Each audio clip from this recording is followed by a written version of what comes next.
आज आपण एक वेगळी अशी रेसिपी बघणार आहोत. त्यामध्ये मी झुकिनी आणि ब्रोकोली यांचा वापर करून एक छान टिक्की बनवली आहे. तर चला तर पाहूया ब्रोकोली आणि झुकिनीची टिक्की. इथे मी एक झुकिनी घेतलेली आहे, ती छान आपण किसून घेणार आहोत. त्याचबरोबर इथे ब्रोकोली घेतलेली आहे, तीही व्यवस्थित किसून घेणार आहोत.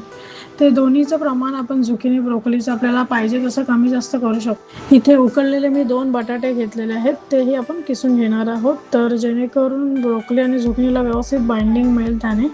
तर इथे मी आता या मिश्रणामध्ये हळद, लाल तिखट, काळा मिरी, धना जिरा पावडर, तसंच आलं लसूण मिरची कोथिंबीरची जी पेस्ट आहे ती, मीठ, हे सर्व साहित्य घालून त्यामध्ये आपण आता चीज क्यूब आहे 2 चीज क्यूब मी किसून घेणार आहे. तर ते सर्व आता आपण व्यवस्थित मिक्स करून घेऊया. सर्व साहित्य आपण मिक्स करत असताना ते थोडं मिश्रण आपलं घट्ट व्हावं, चांगलं व्यवस्थित मळता यावं, यासाठी इथे मी तांदळाचं पीठ घालणार आहोत. त्याने आपली टिक्की ही व्यवस्थित कडक होईल, छान क्रिस्पी होण्यास मदत होईल.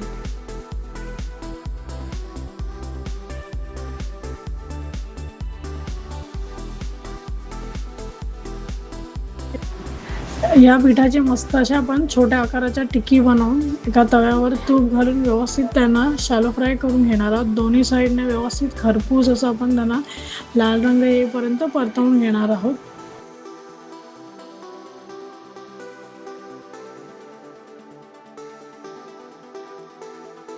अशा प्रकारे मस्त अशी आपली ब्रोकोली झुकिनीची टिक्की तयार झालेली आहे. तर तुम्ही ही रेसिपी नक्की घरी ट्राय करून बघा. आमची रेसिपी तुम्हाला कशी वाटली नक्की कमेंटमध्ये सांगा. आमच्या मॅलो किचन चॅनलला लाईक, शेअर आणि सबस्क्राईब करा. धन्यवाद. अन्न हे पूर्ण ब्रह्म.